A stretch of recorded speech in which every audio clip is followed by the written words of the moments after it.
하나님의 말씀을 봉독하겠습니다. 빌립보서 2장 5절에서 11절까지의 말씀입니다. 신약성경 318면에 있습니다. 빌립보서 2장 5절에서 11절까지의 말씀입니다.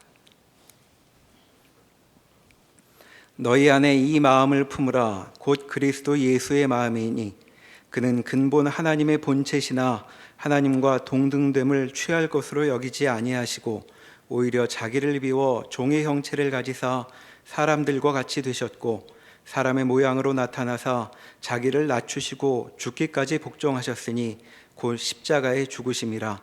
이러므로 하나님이 그를 지극히 높여 모든 이름 위에 뛰어난 이름을 주사 하늘에 있는 자들과 땅에 있는 자들과 땅 아래에 있는 자들로 모든 무릎을 예수의 이름에 꿇게 하시고 모든 입으로 예수 그리스도를 주라 시인하여 하나님 아버지께 영광을 돌리게 하셨느니라. 아멘. 오늘 보신 본문에는 예수님께서 어떻게 아버지의 뜻을 따라 자기를 비우시고 종의 형체, 사람의 모양, 십자가에 죽는 죽음까지 감수하여 아버지의 영광을 드러냈는가 하는 내용입니다. 기독교 신앙의 가장 중요한 핵심되는 구절들이죠.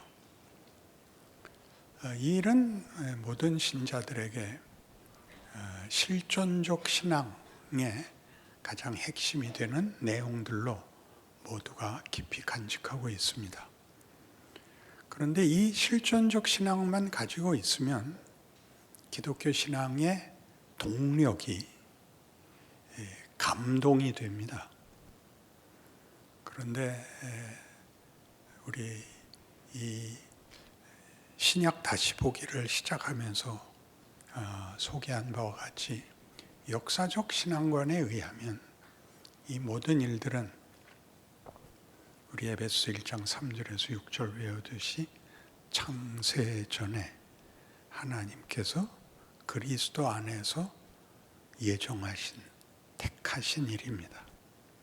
그러니까 죄에서 구원하는 것이 목적이 아니고 더 크게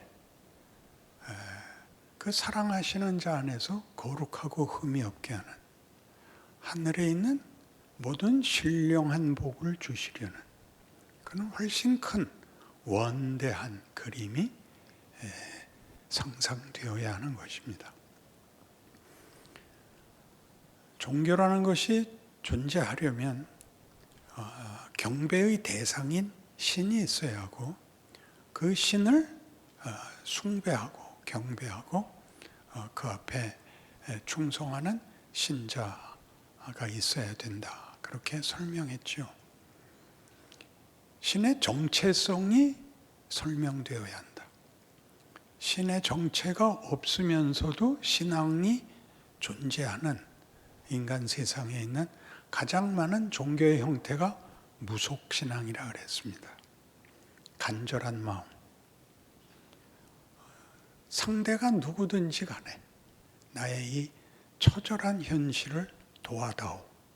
그래서 열심을 부리는 것이 전부인 무속신앙이 있고 자기가 원하는 것을 해주는 신을 만들어 자기가 조작하는 자기의 필요를 채우려는 우상이 있다 그랬습니다.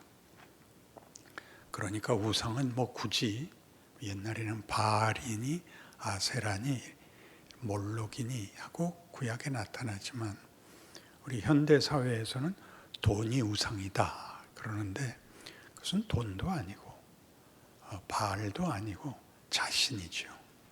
자기가 원하는 것, 자기가 원하는 것은 만사형통입니다. 그러니까 이기게 해주는 것, 아쉬운 소리 안 해도 되고 자존심 세우는 것이 이제 소원의 내용의 신에게 바라는 극치이죠.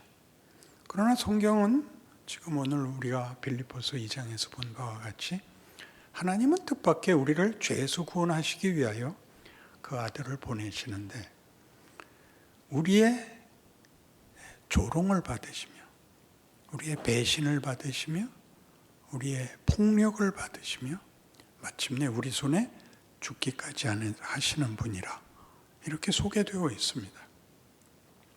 우리 죄를 속죄하기 위하여 얼마나 고통 속에서 우리 죄를 없이 하려고 죽어갔는가, 이렇게 간단한 구원론적인 차원을 벗어나서 하나님은 어떤 분이길래 우리의 문제를 해결하는 일에 자기 자식을 내어주며 그 자식이 우리 손에 죽는 일을 허락하는 분인가 라고 경악해하는 것입니다. 여러분이 납득하느냐 납득하지 못하느냐는 두 번째 문제고, 이 신은 소위 말하는 하나님이란 분은 도대체 어떤 분이냐라고 성경은 하나님의 정체성에 대하여 가장 강력한 증언들을 제시하는 것입니다. 하나님이 이토록 모든 것을 내어놓을 수 있는 이유는 무엇인가? 그래서 어쩌자는 것인가는 그 다음에 나오는 것이죠. 신이라는 기대, 신의 정체성에 관한 우리의 상상을 다 깨는 하나님이란 분이 있단 말인가? 이렇게 시작을 해야 되는 것입니다. 저는 시중에서 설교 잘하는 목사로는 꽤 알려졌더라고요. 그런데 우리 교인들은 아무리 설교를 해도 변하지 않더라고요. 이런 신앙관, 그러니까 실존적 신앙에서 역사적 신앙으로까지 그 범위와 방법과 개념과 결론이 어마어마하다는 속에 들어오는, 그러면 뭐가 달라지죠? 내가 좋고 싫고 억울하고 분하고가 아니라 이런 것이 요구되는 환경, 그 환경 속에 우리가 신에게 기대하는 것과 다른 폭력과 어떤 괴악한 악한 것들이 있는 속에 우리를 넣어두시는 이유는 뭔가? 그래서 결국 가자는 마침내 하나님께서 우리에게 요구하시는 우리로 그 사랑하시는 자 안에서 거저 주시는 바 그 은혜의 영광을 찬송하게 하려는 것이라 라는 목적을 어떻게 연결시킬 수 있단 말인가, 이렇게 생각을 하셔야 되는 겁니다. 하나님은 그러니까 여러분이라고 다 싸잡아서 미안합니다만 보통 다 평상시엔 잊고 있다가 급한 일이 생길 때만 찾아오고, 평상시에는 미치지 않으는 좀 약한데 밉보이지 않는 식의 신앙생활로 때우는 것이 거의 모든 기독교 신앙에서 일어나는 제일 많은 오해, 실패입니다. 그래서 오늘 이 하나님이 일하시는 이런 그 아들을 보내시고 그 아들이 순종하시고 하는 신, 우리가 하나님은 성부, 성자, 성령 삼위가 계시고 그분이 하나이시며 독립되어 있으며, 그러나 그 긴밀한 연합이 너무 강해서 하나라고 부른다. 그래서 한국말에서 하나님이라는 말을 만들었습니다. 원래 신은 보통 하늘님입니다. 그런데 한국에서는 유일신앙을 강조하느라고 하나님입니다. 그러니까 그 아들이 와서 당한 고난은 삼위 하나님이 함께 당한 고난이요. 그 순종은 삼위 하나님이 모두 하나님이기 때문에만 할 수 있는 어떤 굉장한 일이라고 얘기하는 거죠. 우리가 아는 신들은 다 권력을 가지고 우리를 항복시키고 폭력을 가지고 우리를 겁을 주어 자신에게 복종하게 만들고 우리들에게 작은 보상을 해주는 대신 더 큰 희생을 요구하는 것이 신이요, 우리가 신에 대한 개념인데, 그래서 우리는 어떤 신이든지 좋은 개념을 말하자면 마음이 놓이는 신을 가진 적이 없습니다. 신의 첫 번째 정체성은 언제나 공포입니다. 그 신의 마음에 들지 않으면 벌을 받는다. 하나님은 공포가 아니라고 처음부터 끝까지 얘기합니다. 하나님은 공포가 아닌 가장 큰 설명이 나는 너희 하나님이고 너희 부모이고 너희는 내 자식이다. 예수 그리스도로 말미암아 하나님의 자녀들이 되게 하셨다거든요. 하나님은 우리에게 부모입니다. 부모의 매질은 결단코 폭력이거나 공포일 수 없습니다. 그건 사랑입니다. 매질을 해야 되는 것은 우리가 더 커야 되기 때문입니다. 이대로 안주하고 그 나이로 끝내자고 주저앉는 것을 일으키는 것이 매이죠. 그러니까 우리 인생에는 하나님이 이렇게 부모된 자로서 우리를 위하시는 긴 과정이 있다. 그리고 그 과정은 우리의 보기에는 이해할 수 없는 것들이 있을지라도 우리가 성경에서 증거받는 이 하나님은 그것이 우리의 영광이 당신의 영광이라고 약속하는 하나님의 의지다. 이렇게 이해하셔야 되는 것입니다. 우리는 그 은혜의 영광에 꽂힙니다.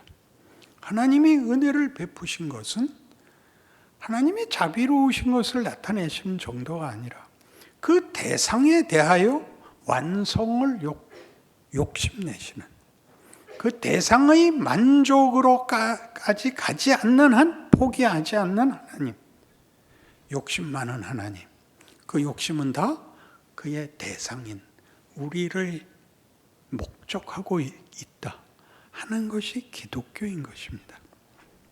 그러나 여러분이 기독교 신앙에서 잘했다 잘못했다로 자기를 자꾸 점검하지 마시고 명예와 수치로 자신의 신앙을 점검하셔야 됩니다.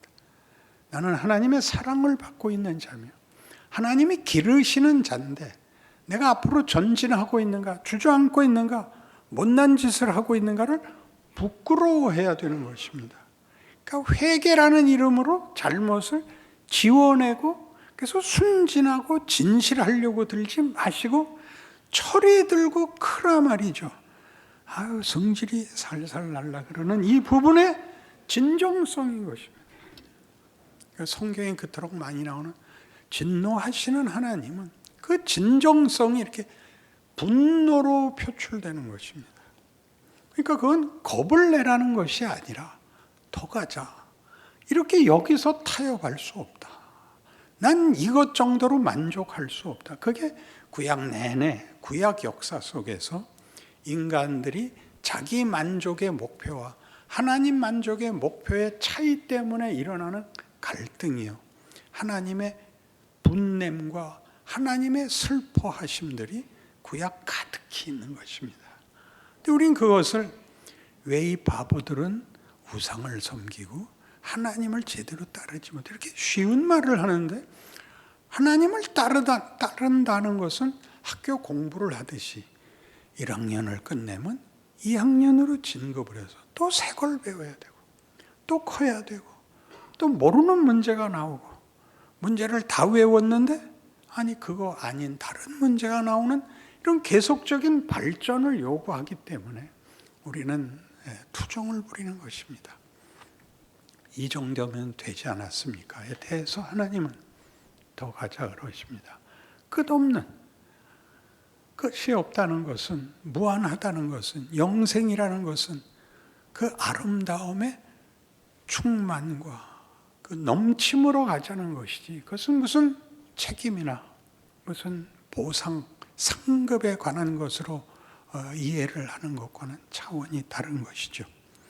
그래서 이 빌립보서 2장 5절 이하의 이 말씀들은 대표적으로 찬송하리로다 곧 주 예수 그리스도의 아버지께서 찬송하리로다 하나님 곧 주 예수 그리스도의 아버지께서로 시작되는 이 모든 약속, 이 모든 전망, 이 모든 목표, 이 모든 일에 가지시는 하나님의 의지로서 우리를 설득하는 것입니다. 그러니까 예수를 믿어 의에 이른다라는 말은 믿음이라는 말은 하나님이 우리를 설득하여 우리를 하여금 하나님을 하나님으로 섬기게 하는 일들을 믿음이라 그러는 것입니다. 믿음이란, 신뢰란 관계와 경험이 없이 일어날 수가 없습니다. 믿음은 다짜고짜 하는 베팅이 아닙니다. 도박이 아닙니다. 믿어야 돼는 여러분 다 시작을 아무리 믿어야 된다고 우겨도 여러분은 믿을 수 없었고, 여러분은 갑자기 성령 충만을 받거나 하나님의 찾아오심을 만나서 우리가 아는 식의 이해가 아닌 그대로 현존을 만남으로써 시작을 합니다. 그리고 설명을 들어야 됩니다. 당신이 만난 그 하나님이 누구신가? 무엇을 해오셨는가? 어떻게 인도하시는가를 성경에서 확인을 하게 되죠. 여러분의 그 결단, 시작, 감동이 여러분의 실존에서는 시작이었지만 성경에서 보자면 그것은 하나님을 만난 것이고, 그 하나님에 대한 설명은 신구약을 통틀어 너무나 풍성하게 설명이 되어 있고, 우리 현실에서 그 설명한 모든 일들을 열매 맺기 위한 인도하심 속에서 우리가 우리의 역사를, 우리의 인생을 마주쳐 훈련을 받게 되는 것입니다.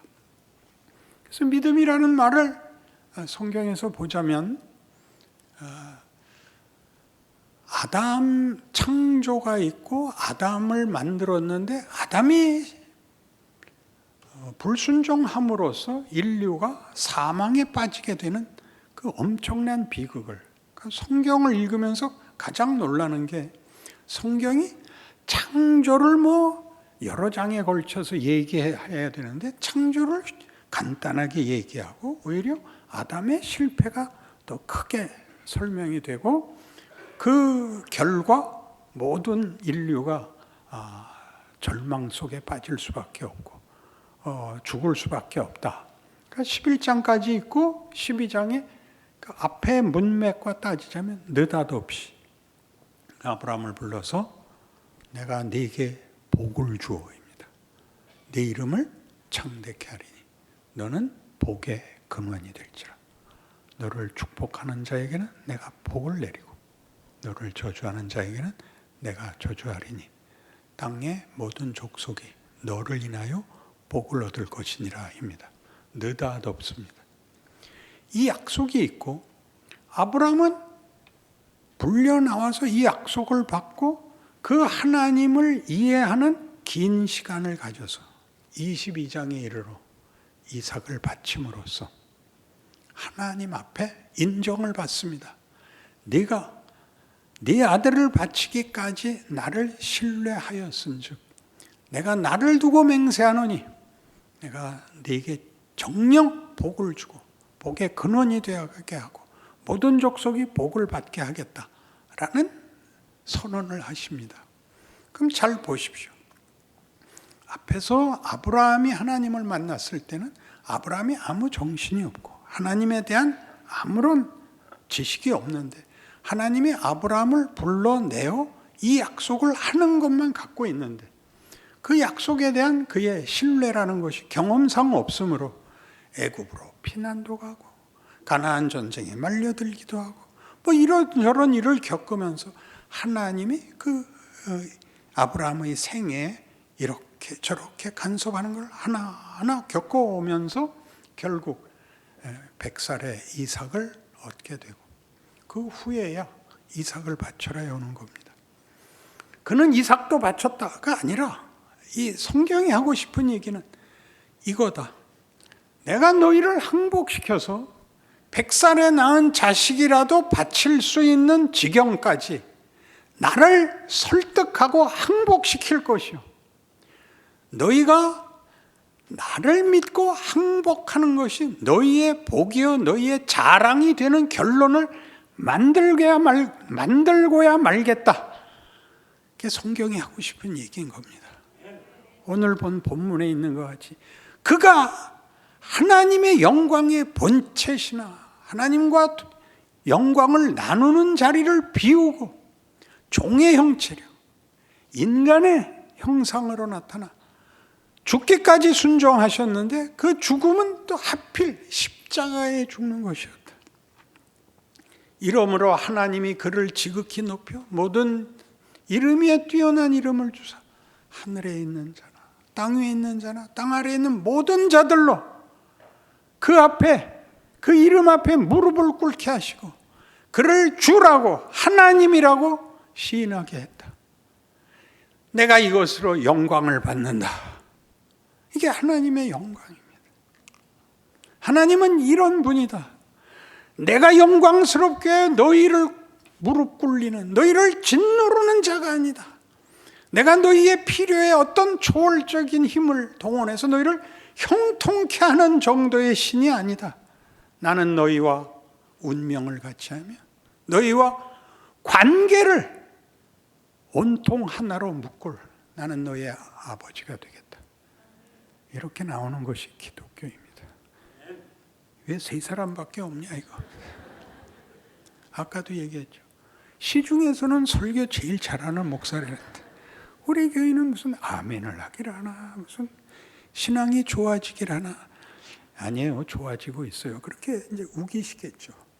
그런 줄로 믿고. 그래서 이런 놀라운 성경의 기록이 나옵니다. 고린도전서 15장에 가봅시다.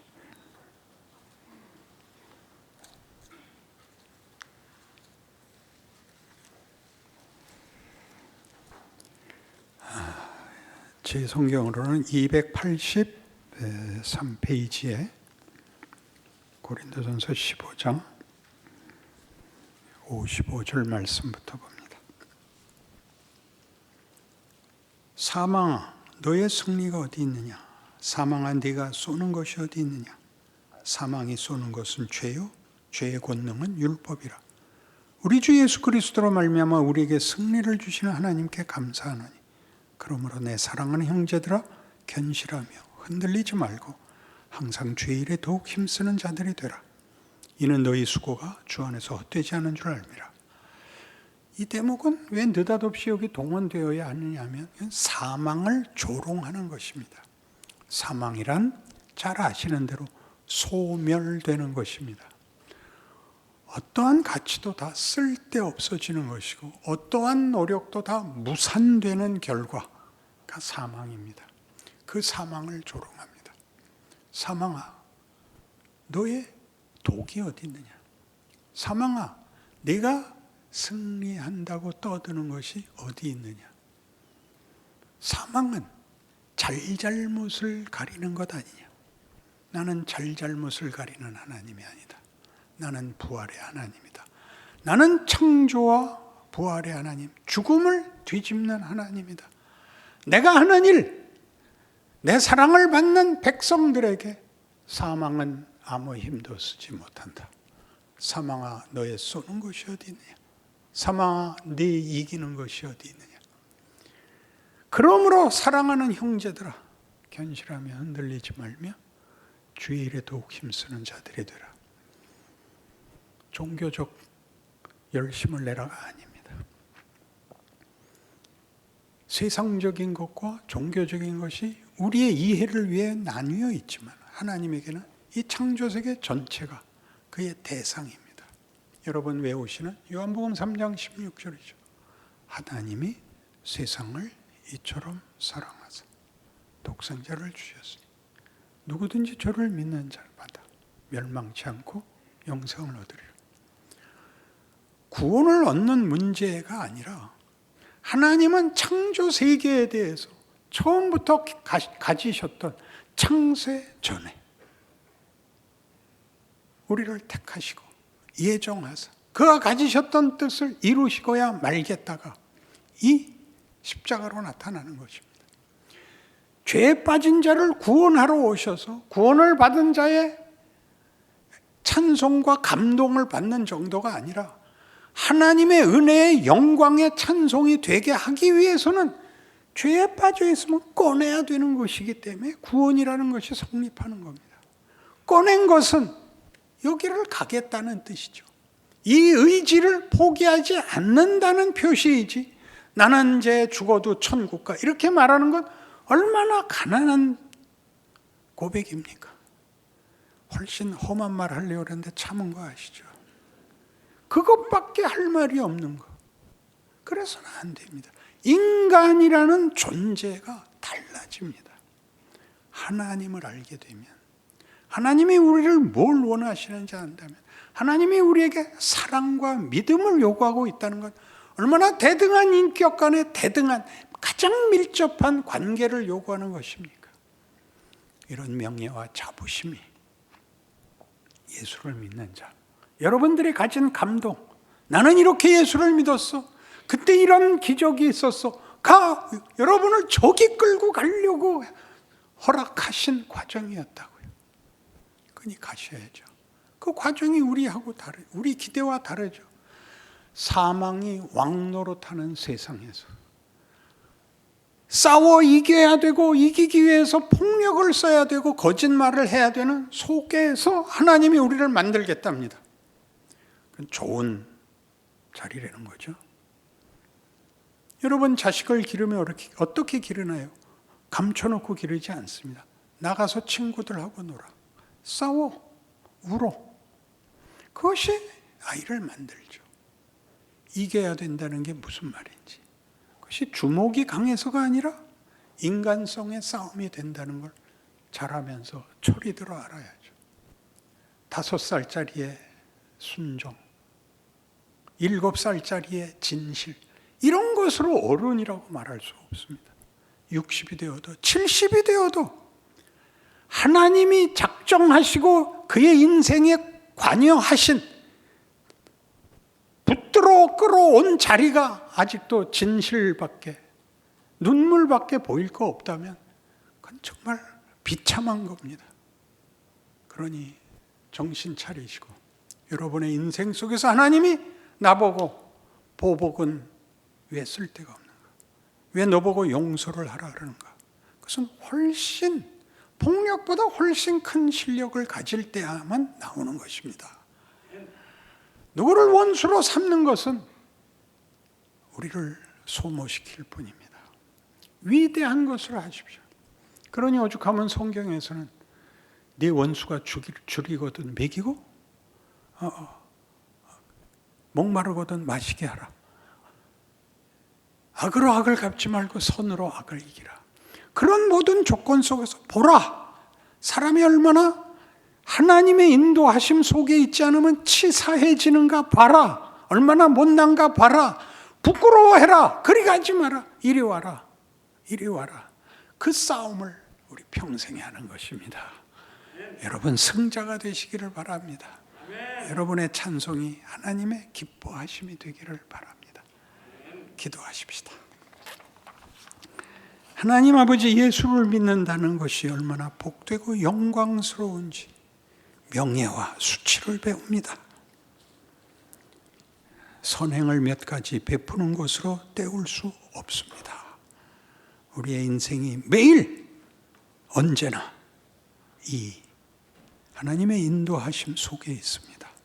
위협과 시험 앞에서 하나님의 은총이 이긴다는 것, 그 모든 것으로 우리가 만들어지고 크고 명예와 승리와 영광의 자리에 간다는 것을 기억하는 믿음의 인내와 충성과 승리가 있게 하여 주시옵소서. 예수님 이름으로 기도합니다.